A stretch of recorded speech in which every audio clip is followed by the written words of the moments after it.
drawing attention to the way that our attention is cultivated on social media platforms could be a way to begin this conversation and to draw awareness to what is actually going on in interactions. And this is actually quite difficult to research, and it's quite difficult to get a handle on the way that our attention is monetized, because it's just the way that our eyes, our clicks, our likes, our shares, our interactions, so how they contain economic and monetary value.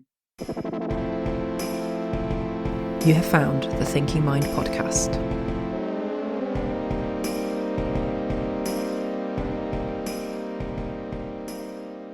Today I'm speaking with Dr. Niall Docherty, who has recently completed his PhD at the Centre for Critical Theory at the University of Nottingham. And the subject for today's podcast is social media, particularly Facebook, but other platforms as well. And we had a really fascinating conversation about the impact these platforms can have on mental health. And I think this is an important conversation because in a very short space of time, these technologies have gone from being, very rare to being totally ubiquitous in our lives. And so I felt it was really valuable to sit down with an academic such as Niall and really take the time to discuss social media in some level of detail. So I hope you find this conversation valuable. And without further delay, here's Niall Docherty.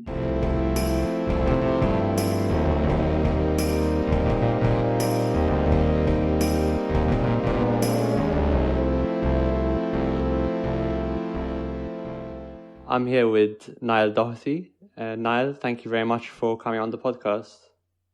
Thank you for having me.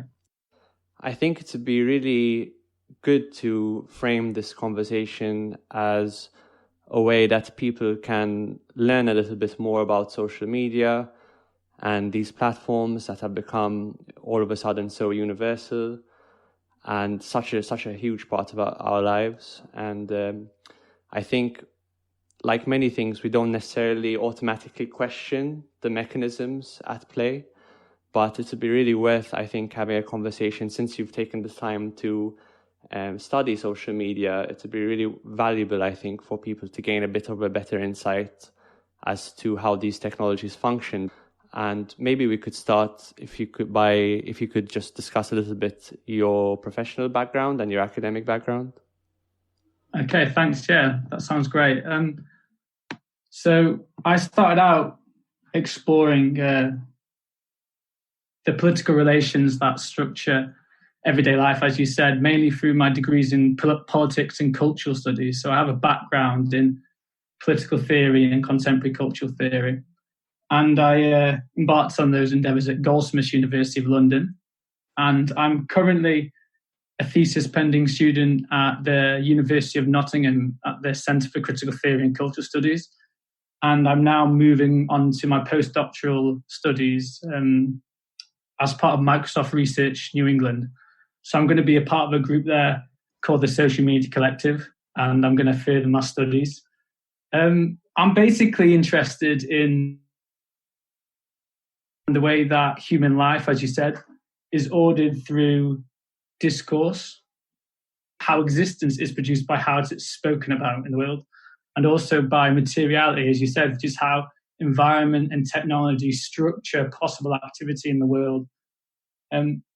With my research on Facebook, I basically wanted to explore what happens when communication, sociality, and all kinds of different human experiences, as you said, becoming twined with an environment that is expressly designed to extract economic value from those interactions. So I research Facebook, I research social media, I research power relations, and touch upon what this means for our lives, essentially.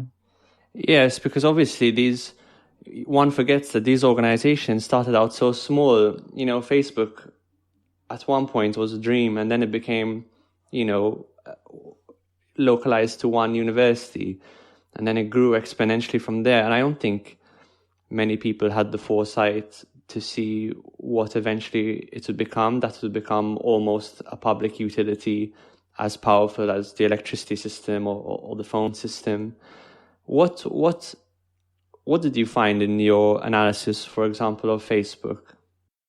Well, My research, again, responds to what you were saying there about, I was really interested in the way that it's become a useful or an integral part in everyday life. So right now, as of like this first quarter of 2020, Facebook has 1.73 billion daily users, I believe, which is people log into Facebook every day. So this serves as evidence of the way that Facebook has become an integral part of everyday life. And my work basically responds to a growing contemporary sense that the habit-forming tendencies of social media, whilst facilitating forms of communication and social interaction and all the other kind of positive things that social media does for us, could actually be problematic for the health and well-being of users in some way.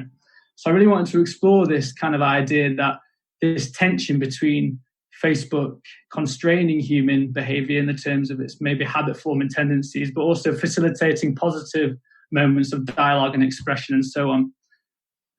So we've got this idea that Facebook usage could be psychologically problematic. It might reduce feelings of subjective well-being, for instance. It might produce high levels of depression and feelings of envy in users and so on. These are quite well-established psychological tropes. And there's also a sense that social media could be addictive in some way. And you have other psychologists developing addiction scales, for instance, that determine the extent to which it traverses from, or shifts from being something positive to something negative to a user's health. And as well as this kind of contemporary sense of it being psychologically problematic, there's a political aspect to social media that actually suggests that social media needs governing in some way for these potentially negative effects on well-being it may have, but also because of the disruption of information flows it has in the world. So we all know about filter bubbles and echo chambers and so on. And concepts like shadow banning. Yeah, I'm not actually aware of that. Shadow banning? Yeah, so, well, you can ban, right? So you can explicitly ban someone from a platform, but you can also shadow ban them, which means you tweak the algorithm so they don't come up in your search results. For example, if you shadow ban someone on Twitter, their name won't come up as easily if you search even keywords around their profile.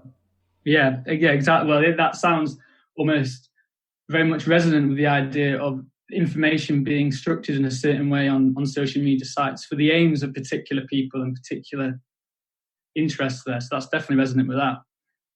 And I feel as if that little is known about this kind of discourse beyond the immediate level that social media is either good for people or bad for people, good for health or bad for health, good for politics or bad for politics. And I think the way these debates are structured doesn't actually delve into the way that the materiality of the platforms are ordered to actually inculcate certain behaviors at the expense of others. So my research really wanted to delve into the background of this debate and see really what we're talking about when we're talking about good usership and bad usership beyond its integration in everyday life. Yeah, so in your article, you mentioned that Mark Zuckerberg, when testifying before Congress, made an explicit goal for Facebook that they would try and create this concept of the healthy user and promote healthy user activity as much as possible. How based on your analysis, how do you see that? Do you think it's an earnest attempt to make a Facebook that is healthy for the user while also being economically viable, or do you take a more cynical stance on that?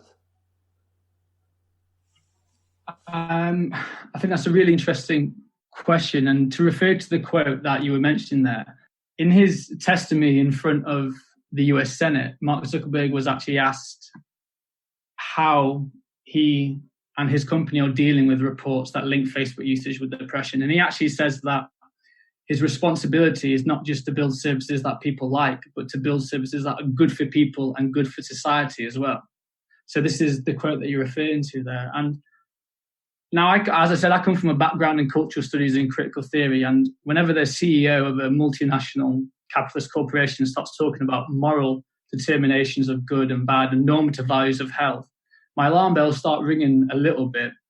And I guess you could call that a cynical approach that perhaps is wary of those determinations. But also, I think it's philosophically interesting to see what it means when people talk about good and bad, because as we know, these are moral determinations that come from a particular history and have a particular standpoint in mind. And I'm not saying that Facebook isn't looking out for its users and hasn't got the best interests of users at heart, but I think we ought to be skeptical and at least question what they're talking about when they talk about good and healthy activity on the sites. Mm-hmm. So yeah, I think, like you said, when there's so much money and power involved, it's appropriate for someone to be skeptical, because ultimately, even with the best of intentions, we know from anyone who's a student of history would know that people and institutions are so easily corruptible, and we should be very wary of, prestige and people in these positions. What can you give me some examples of how Facebook, in a way that's probably more subtle than people realize, can manipulate people's behavior on its platform? Well, I think the first thing we should recognize or try and bear in mind is that everything on Facebook's user interface is designed for the express purpose, economically speaking, to keep people engaged and interacted on the platform. So it's about really time. It's really about the amount of time looking at the screen. It's very much an attention-based economy. Yeah, for sure. And I think that there have been attempts within Facebook's and social media's public relations discourse in recent years to move attention away from that fact to this idea of time online being time well spent. So as opposed to simple time on the platform, it's actually about how you're engaged in the platform. And some of the simple ways you can think about it is by just looking at the design of posts that appear on the newsfeed that are intended to keep people interacting and communicating with other people. Because for Facebook, user value is founded upon this notion of interactions. Like every time we interact on the platform, all of our behaviors is tracked and measured, so they can build up data sets that provide a picture of who we are as a person. We have a set of preferences that determine our beliefs, our values, our relationships, and so on, that Facebook can compile into demographics that they can then sell to advertisers, marketers, or political campaigners, and so on, so that they can then target people with specific messages based upon those preferences. So, as I said, every interaction has value. So Facebook designs its posts to keep people interacting. This could be simply by making the comments section underneath posts more accessible. They have this by having clear contrast fonts, for instance. It could be the way that they have the like button positioned on the left-hand side of the post on different language versions of Facebook. So if you think about the like button being on the left-hand side of the post, if you're an English speaker, your eyes get drawn towards the left of a textual object as the first thing you look at, by virtue of the fact that English speakers have learned to read from left to right. And if you compare that to Arabic-speaking versions of Facebook, for instance, the like button is actually positioned on the right-hand side of post, which mirrors the way that Arabic is as a language is read from right to left. So these kind of simple design decisions give the impression that we are asked to approach posts in a certain way. And these may seem like rather innocuous features, but cumulatively they build up to create an environment that channels user behavior along certainly rigid and certainly programmed corridors of activity. Mm-hmm. So those are just a couple of examples there. I always think of the notification button. This is an old school one, obviously, but I always think of that red marker telling you how many notifications you have and how that catches the eye. I think that's a perfect example. And then the other thing worth mentioning, which I don't think is talked about enough, is how as social primates, human beings are so wired for connectivity, and we're so ready to be exploited by any technology that can pull our emotional strings in one direction or another with regards to our status within a hierarchy of people. And obviously Facebook is relevant here, but I also think of Instagram, where you have an explicitly stated number of followers, and therefore the number of followers you have is to some extent a determinant of your status in this hierarchy. The same goes for Twitter, and just how it makes what's normally in everyday life something that's covered by a few layers of indirection and subtlety. On these platforms, all of a sudden it's very, very in your face and explicit. And then it's no wonder that we see these studies that seem to indicate that levels of anxiety and depression are rising.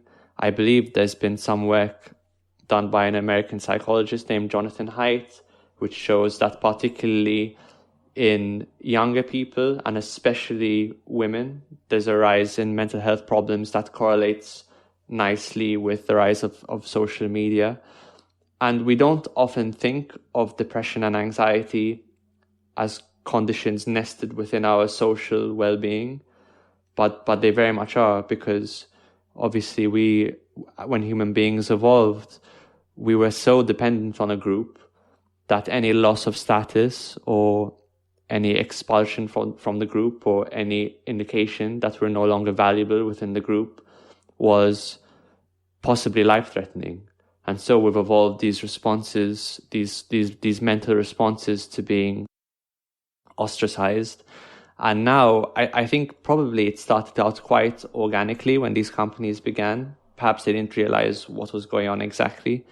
But now my understanding, and you can correct me if I'm wrong about this, is that they employ actual social engineers who spend time working on the websites and the platforms to really pull and push these triggers as much as possible.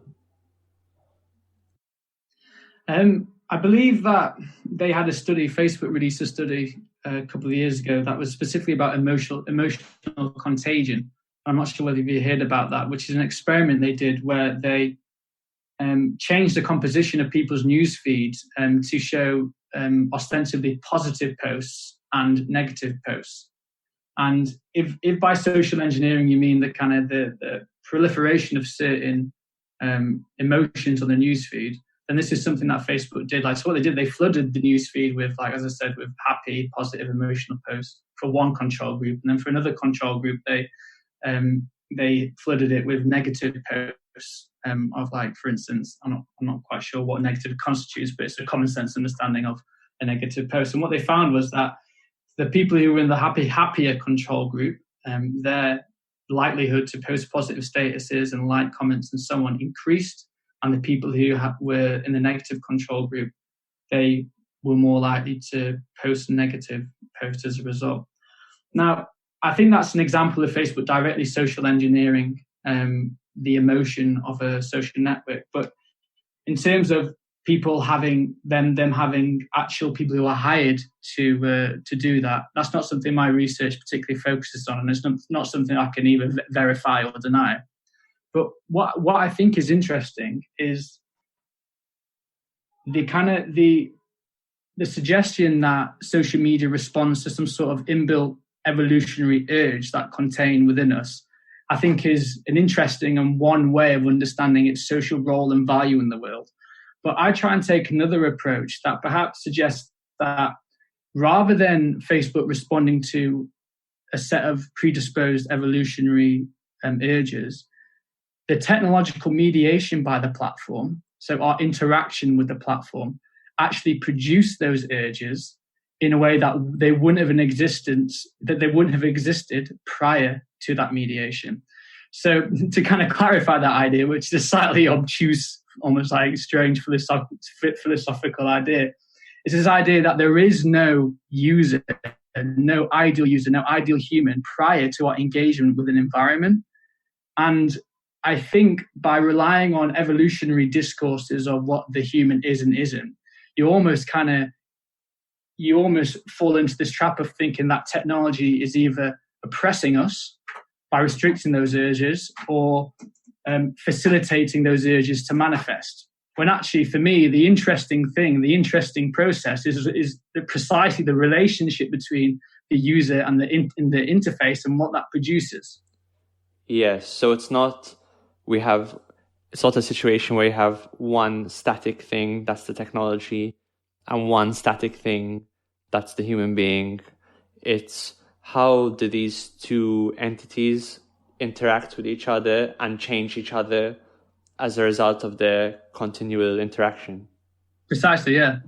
Okay, that makes sense. Yes, and obviously it would be silly to view this thing as kind of all good or all bad, because even if you look, if you think of Facebook as a kind of microcosm of society and think about society itself, society as both oppressive and valuable at the same time.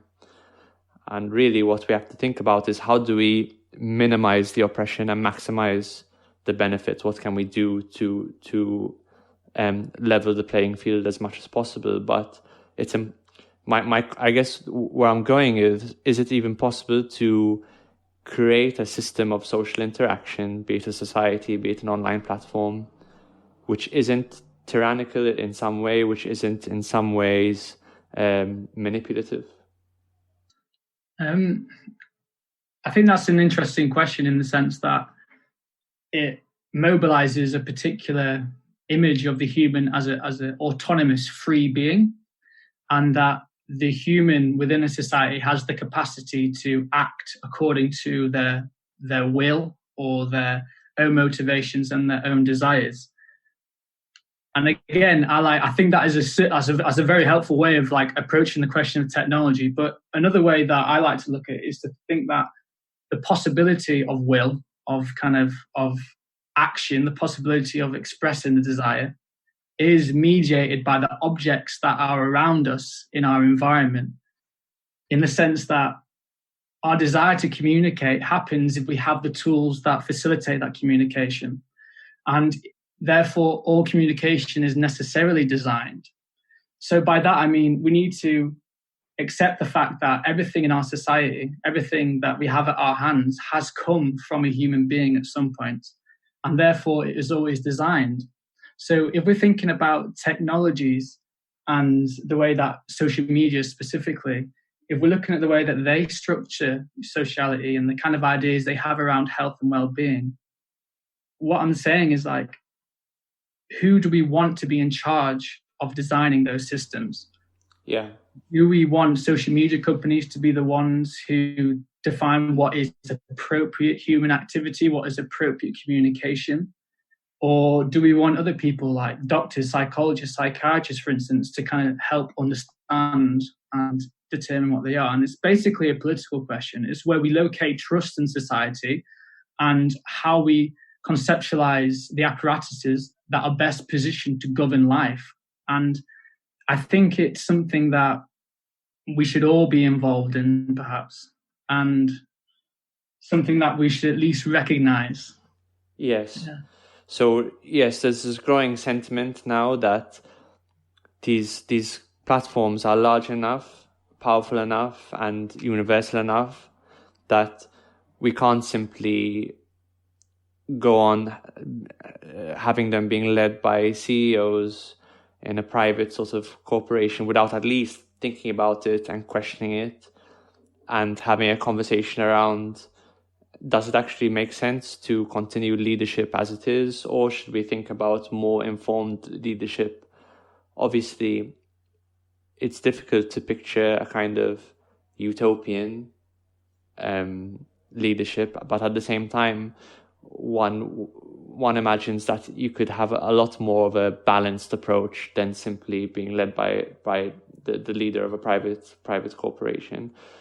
And then, it becomes very, very interesting because, even if you're thinking about something like the government or professions, there's a lot less trust, I think, in those institutions than there once was.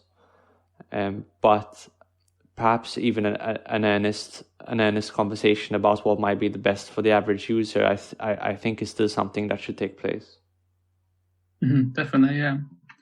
And I think that question is related to the the reconceptualization of technology and the role or the I feel as if the questions surrounding who is involved in the conversation surrounding the composition of communication infrastructures has a lot to do with the way that we actually conceptualize technology's role in the world and how we visualize objects in our environment. And I think we need to move beyond the idea that technologies and social media platforms in particular are simply neutral tools within which the subjective intent of the human user is simply amplified. So there is the idea that Facebook, social media, or any technology actually, a gun, for instance, is the famous example of the NRA in America, that their outcomes are only the result of the intentions of the human users involved. You may have good outcomes or bad outcomes, depending upon what you, as an individual autonomous person, wants to do with that.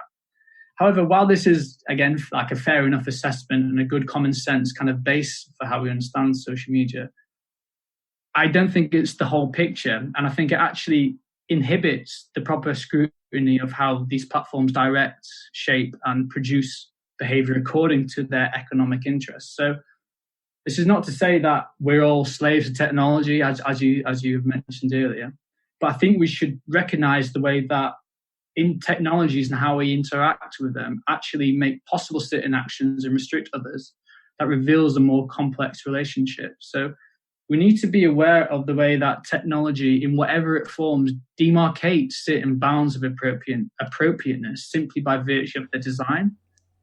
Just by virtue of their existence. Simply by virtue of their existence, but simply by virtue of their existence as historical entities in the world.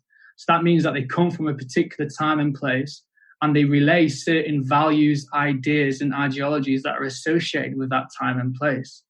Now, sometimes this is unconscious, but sometimes it is deliberate. But again, we need to recognize that all technology is situated in this way. So just to provide like an example, for instance, there is a interesting work by a scholar called Ellen Van Oost who looks at the way that electronic shavers are designed according to the perceived interests of females and males.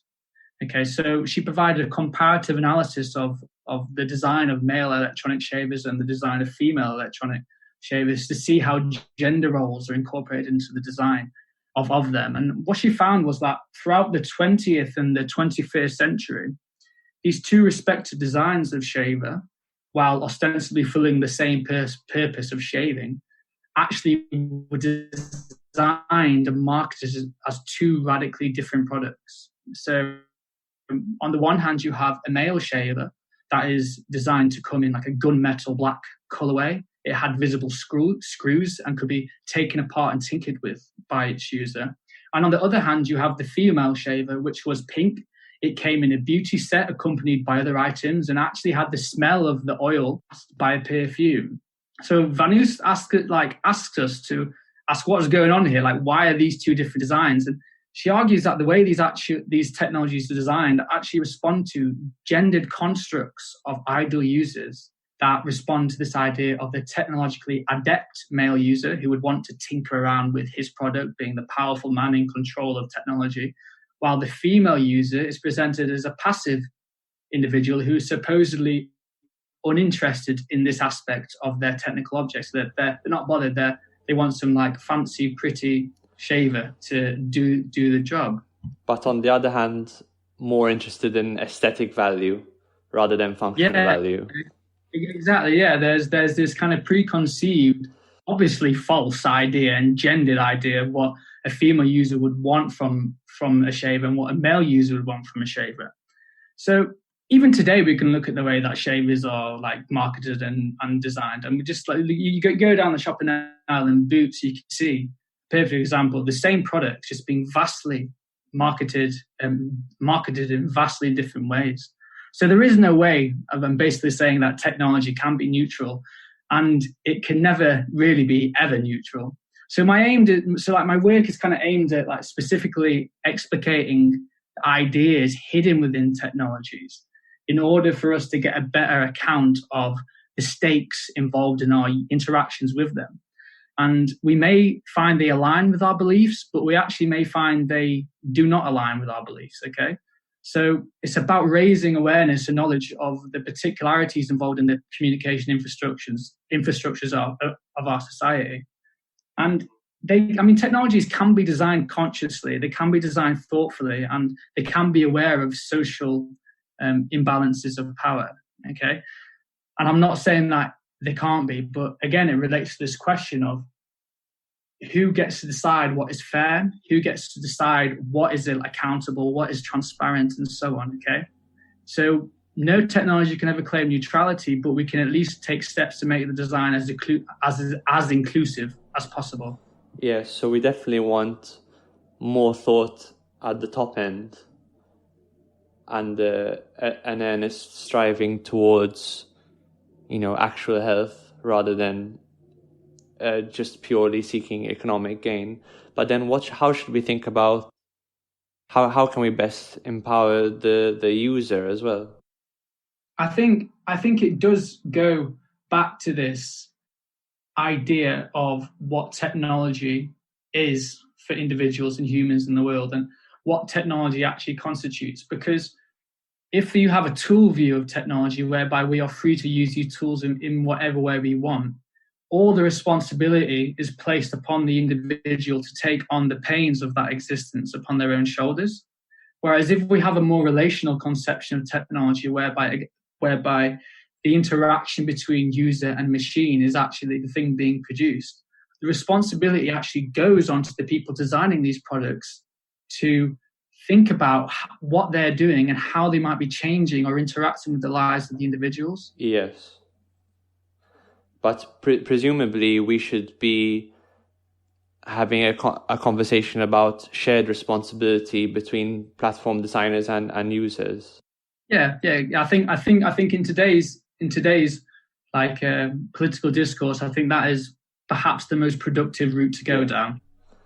And one thing I think that is worth thinking about is, I think people need to be more aware of how valuable their attention is, not just for corporations, but for their own lives as well. The things that you choose to pay attention to or not pay attention to would have such an enormous impact on the quality of your life. And I think if you realize how much corporations are invested in occupying your time, you get a sense of actually how valuable your time and your attention is. And a person really needs to be the kind of shepherd of their own attention span to some degree, and to think, in what ways can I transform or improve the quality of my life by devoting my attention to one task or another task.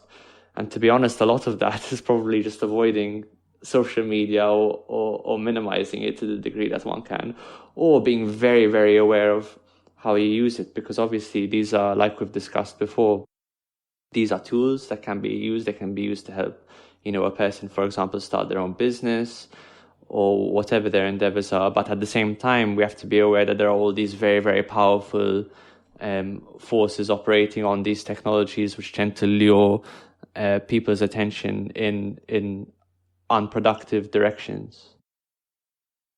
Yes, certainly. I feel as if that perhaps drawing attention to the way that our attention is cultivated on social media platforms could be a way to begin this conversation and to draw awareness to what is actually going on in interactions. And this is actually quite difficult to research, and it's quite difficult to get a handle on the way that our attention is monetized, because it's just the way that our eyes, our clicks, our likes, our shares, our interactions, so how they contain economic and monetary value. But due to restrictive intellectual property right laws and so on, and the kind of private nature of the institutions that actually control that, it's very difficult to understand. So all the information we have about these platforms and we have about the attention economy almost comes from kind of grey media, like that slips out when perhaps the companies are explaining how their product works to advertisers and marketers, for instance. So you get a lot of information from conferences, where a platform may have a big 3-day event where they share what's going on with their products. And at one of these conferences, Facebook had had a presentation about how the newsfeed works. And just in that one conference, it said that there were over 100,000 signals on the newsfeed that track the behavior of the user who is looking at it. Now, this was true about maybe 5 or 6 years ago, so it is probably and almost definitely no way valid for today's composition of the newsfeed. But it gives an indication of the extent to which your behaviors are actually tracked, your attention is actually tracked on the newsfeed interface. So what they do is they track the way where your mouse goes on the newsfeed. It tracks the volume adjustment on videos. It tracks who you interact with, how long you linger on a post. Everything you do on that interface, not just simply your likes, comments, and shares are being measured, but actually every behavior that you could possibly think about is being looked at. Now, this is true for one particular user interface, but also every single social plugin that you see on a website external to the platform. So, whenever you see a little toggle of Facebook or Twitter or Pinterest or whatever it is on like other websites, what those plugins are doing is they're collecting data about who visits that site. So even if you're not on Facebook, even if you're not actually on the platform itself, Facebook is collecting an image of your movement across the internet to, again, build up a picture of who you are. That isn't at all linked to your Facebook profile. So you may not even be a Facebook user, but Facebook knows your internet behavior patterns. And I guess it is just about bringing awareness. I mean, I'm not quite sure how you could ameliorate these issues or how you could kind of strive to make them better. But I think a lot of the effort is involved in figuring out how they actually operate. Because as you said at the start, I think because they are so new, they're 10 to 15 years old, a lot of these interfaces, and they have become so quickly ingrained in our everyday life, there isn't a critical distance. We are so close to them, they're so intimate to us. There isn't a critical distance with which we can step back and actually go, what's going on here?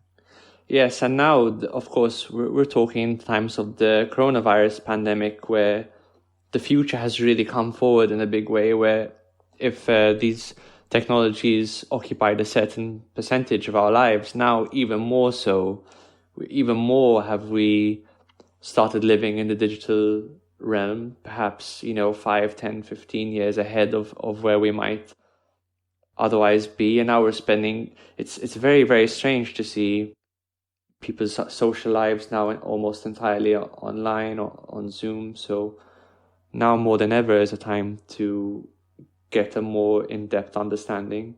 Has your work changed, your personal behavior? Do you use these technologies? Has the way you use them changed? I don't actually use social media. That's very telling. I have used social media in the past. Obviously, I think I had a Facebook account for about 10 years, perhaps, when I was younger. But I stopped using it. I mean, I guess there's I could mask it behind the idea that I wanted to maintain an objective neutrality from my own work. But I think a large part of it was to do with this sense that my behavior was being ingrained and directed in a way that I wasn't particularly comfortable with. I mean, that might just be something to do with my personality, or I'm just a bit paranoid or whatever, potentially very susceptible to these types of direction. But I feel as if my research will necessarily need to engage with the changing relationship that humans have with technology, because again, this idea of environmental conditioning and the kind of exigent factors that produce relationships with technology, a global pandemic is obviously a contributing factor to our relationship with technology. So it's something that my work will necessarily have to confront in the future, but how that will manifest, I'm not quite sure. I think interestingly, methodologically speaking, a lot of my research involves qualitative interviews with actual Facebook users to see how they engage with user interfaces and how they understand and interact with the environment. So if social distancing continues, then I might need to develop new ways within which I can explore how people feel about their social media interfaces that don't necessarily involve a face-to-face interview. I think that might be something that not only my discipline of cultural studies and critical theory will have to deal with, perhaps other academic disciplines as well. Yes. And what are you Is there something specific you're working on now? Or what direction do you see your work going? Do you think about studying other platforms like Instagram or Twitter, or doing more work on Facebook but from a different angle? So I think my immediate research plans will be involved in providing a comparative analysis of how other social media platforms conceptualize well-being and healthy interactions on the platform, and also develop to look at the ways that they produce tools that can help people engage with the platform correctly. So Instagram, for instance, have released a number of new tools that help people manage their time on the site. So this involves being able to track how long you're spending on your social media feed each day, giving you updates to let you know when your feed is updated to its most accurate recent telling, so you're not constantly scrolling down it. And also, Instagram have experimented with the removal of front-end likes, which hides likes from different individuals. I think they trialed it in different parts of the globe to see what impact that had on people's perception of their status in a particular social network. So I think I'd like to explore that in the immediate future. In the long-term future, I'm not quite sure where it will develop, but it will be looking at the relationship between individuals and technology and how this kind of constructs a particular way of life to emerge in the world. Yeah, I mean, certainly it's going to become more and more relevant. But I kind of use lots of different platforms to some degree. I try not to use any one too much. But what I find interesting is how, I feel like every platform has its own little personality and its own emotional tone. Like there's something about Facebook that feels importantly different to Instagram or Twitter or Reddit. And I think it's interesting because that really goes back to what we talked about earlier about the idea of the emotional contagion or this environmental conditioning. It's like the way you structure the site seems to have a really powerful impact on the way people behave and the way they express themselves. So, for example, Twitter's character limitations or Reddit's sort of subreddit structure where you have areas devoted to one particular topic that's highly moderated with rules, or Facebook's focus on social connectivity, or Instagram's very, visual, bite-sized visual orientation. I think it attracts different kinds of people, but then also might make the same person act differently on different platforms. I think that's definitely a relevant point, because what that demonstrates is that even though some of these platforms ostensibly fulfill the same purpose, like communication, if we take that as a broad idea, like Twitter, you can talk to people, Facebook, you can connect with people, Instagram, you can share with people, Reddit, you can converse with people, and so on and so forth. Even though they're ostensibly fulfilling the same purpose, the way that these platforms are designed actually promote different types of communication to emerge. And I think paying attention to these little design decisions, whether that be the color of a particular website, how much time you have, or how much text you have to express your idea, and actually paying attention to the specificities of the platform will bring us to a closer understanding of how they're designed to produce certain behaviors at the expense of others.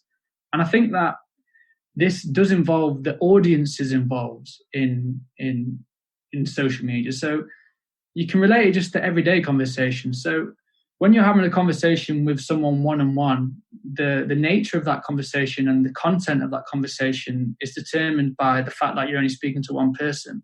And that might be a private conversation, or it might be recorded. On both of those instances, is it private, is it recorded, change the nature and the content of what you're saying. Likewise, if you scale up that conversation, so you might having that conversation between two people in front of a group of, say, 10 people, that changes what you're saying. If you scale it up to 100 people, that changes what you're saying. If you scale it all the way up to 1,000 people, that again changes what you're saying. So paying attention to what is structuring and what are the structures surrounding communication is an important aspect to understanding what is going on there. And I think there's a tendency to think about everything that is said on social media is just a representation of some sort of innate will to communicate. As I said, going back to this idea, but actually what you're saying on social media is not a simple mirroring of your ideas, but it's fundamentally structured by the design of the platform itself. Yeah, so for example, a lot of people get in trouble nowadays for stuff they put on social media. And I think what you just said really hammers it home. It's just if you make a tweet in 2009 and now it's 2020, say, and everyone's upset about it, it's if instead of making that tweet in 2009 to your 100 followers, let's say, you made an offhand comment to one person and a friend and no one ever knew about it, the impact that those two relative situations can have is so different. And we would never take an offhand comment made 11 years ago as, like you said, a snapshot of someone's real values and real opinions. But now, probably because it's written down, and I think human beings have a very powerful relationship to the written word. It's like if you write a tweet, it's almost as if you wrote a book, if you wrote like a 150 character book. Mm-hmm. And I think we're certainly wired to take that very, very seriously as a serious representation of someone's values, which isn't necessarily the case. No, I think you're right there. Like, it's textual reproduction again changes the nature of what is being said. Again, relating to how something is formed and how something is structured changes the nature of that communication. Yeah. And I think that we will perhaps will mature to develop like a particular way of speaking on social media that is fundamentally different from conversations that we have in day-to-day life, precisely because of this tendency to use something that was said years past as an indication of how someone may feel in the present. And again, I think you do have to, obviously you've got to call out people who are sexist or racist or homophobic or xenophobic or whatever it is. You've got to call these practices out, because again, that relates to the type of society we want to live in. Yes, and you need to criticize people's ideas. If they have bad ideas, we need to be able to criticize them. Yeah, we need to be able to establish the values in our society and how we want to live. For sure, that is essential. I fundamentally believe in that. But also, I think the way that texts are, it makes it difficult for people to change their mind or claw back or like kind of change their position on something in a to mature. Yeah, to mature, exactly. Because the ideas that you have when you're younger, for instance, say you're a 25-year-old and you're posting something when you're 10 or 15, they're not going to be representative of your adult mind or your adult conceptions. So I don't know how it's going to I don't know how it's going to develop in the future, or whether we will develop these two sensibilities of an online talk and of a physical conversational talk that may highlight the gap between the different forms of communication. I'm not sure. I don't know. I mean, to be honest, speaking personally, I just treat everything I put on social media as if I were speaking in public, like as if I was speaking in a crowd, and yeah. I temper and adjust. You know, there are things I could say in private that I simply wouldn't put on social media because I can see how they could be misinterpreted, or I don't know whether that's good or bad. I don't think, if you imagine the world before social media, I don't think it was some profound act of censorship that people monitored themselves if they were speaking in front of a crowd. Yeah. It wasn't such, it's just something you do when you know that you have a lot of eyes on you. I think that's correct. I think it's a recognition of the audiences involved in that particular speak act. And I think that's a sensible way to approach it. I wonder, Niall, what would you, if you knew someone who maybe they don't have an academic background, but they use a lot of social media and they know you study it and they come to you for some advice, they're a bit down about it, they're not like, they're a bit stuck. What would you tell them about social media, about their habits? What kind of general advice might you give that person? I'm not sure why they'd be coming to me to ask that question, but I think I'd perhaps suggest them just to think about whether or not these technologies are serving their interests. and whether or not they're serving them to achieve what they want to achieve in their life in general. And I think that goes back to quite perhaps a tangential, almost Buddhist dimension, or like a yogic dimension. Like, I think instead of just assuming that these technologies, or assuming the things that you cultivate in your life around you, that you can wield them for any way you want and you have full control, I think you should view them as something that produces relations and produces particular ways of being and produce yourself, like you realize yourself through these technologies. So I would ask them, like, are the relations that this technology is producing, is it serving you? Do you get a kick out? Like, do you feel positive when you use it? And just to question it, and don't automatically assume that it is providing the answers that you desire, because it might actually be restricting some of them. Yeah. So you tell them to take an honest look at, actually, do you think this is overall a net positive in your life, or is this actually taking energy from you, becoming more of a problem than it is of benefit? Definitely. And obviously that, again, it depends upon your personal circumstances and your position as a self on social media. So if you do run a small business, or you are a freelancer, or you need social media to facilitate certain communications, perhaps you might live in a disparate part of your region, you might be rural, you might not have the ability to communicate with others. You can't simply say to those people who depend upon social media to interact that they should simply disconnect, because that's not sensible. That's not how you can go about it. But it's a questioning about whether or not, again, it fits your particular personal circumstance. I'm not here saying that all social media is bad for all people, because social media allows people to connect and communicate in ways that perhaps they wouldn't feel comfortable in real life.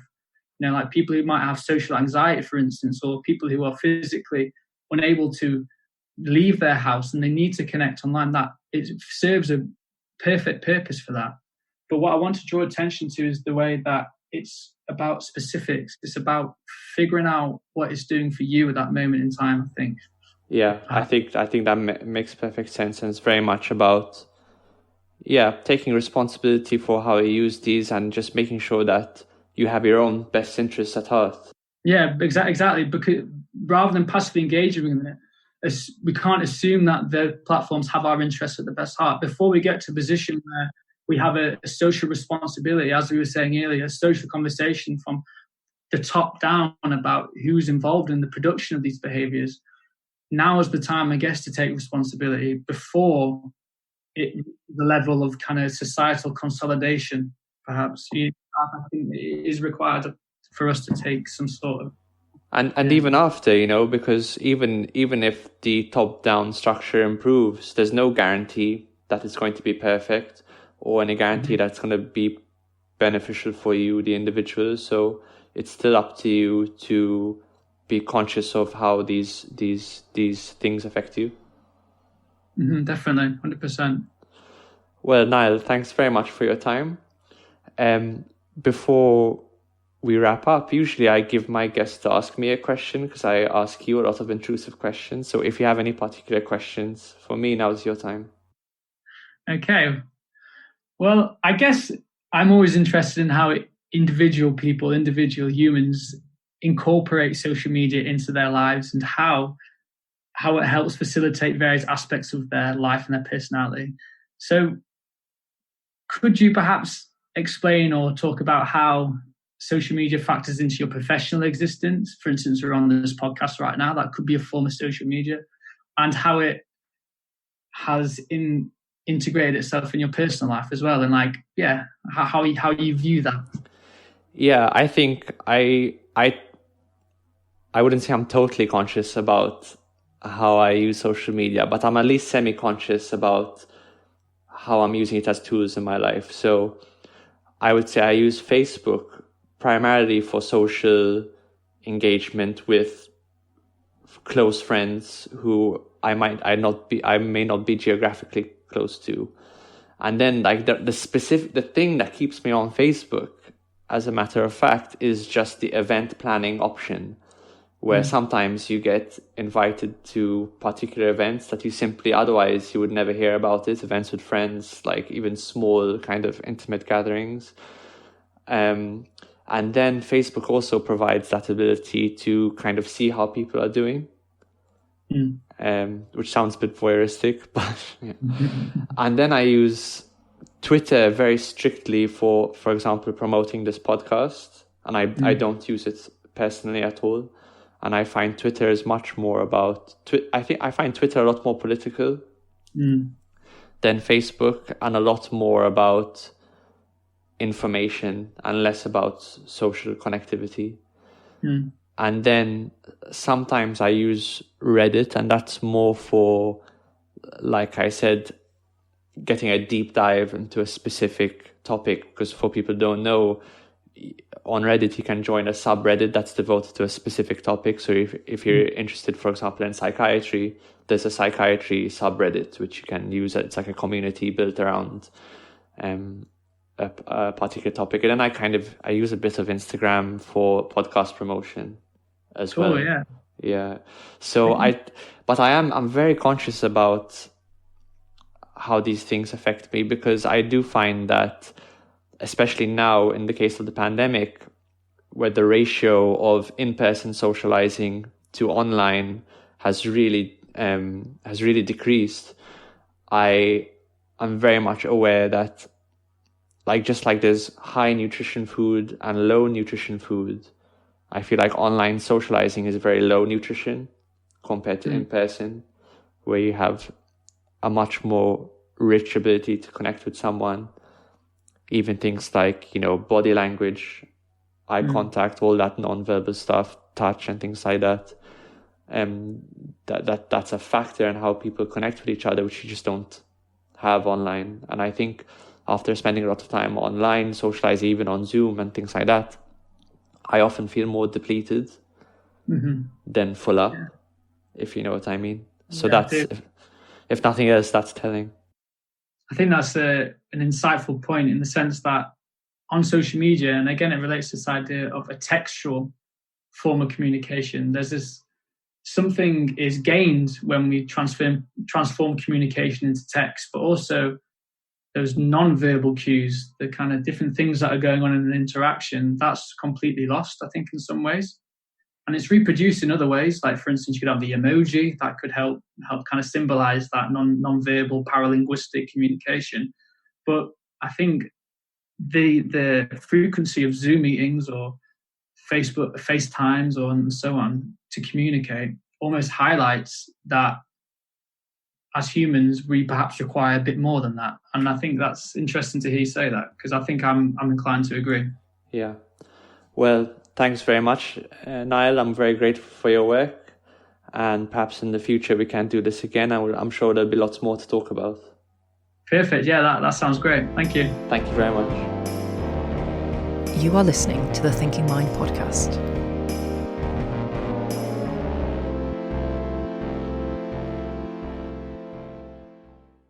If you enjoyed today's podcast, we'd love it if you share it with a friend, or you could give us a rating on Apple Podcasts, Spotify, or wherever you listen. If you fancy it, you can even buy us a coffee to support the team, and the links for that will be in the show notes. Thanks for listening.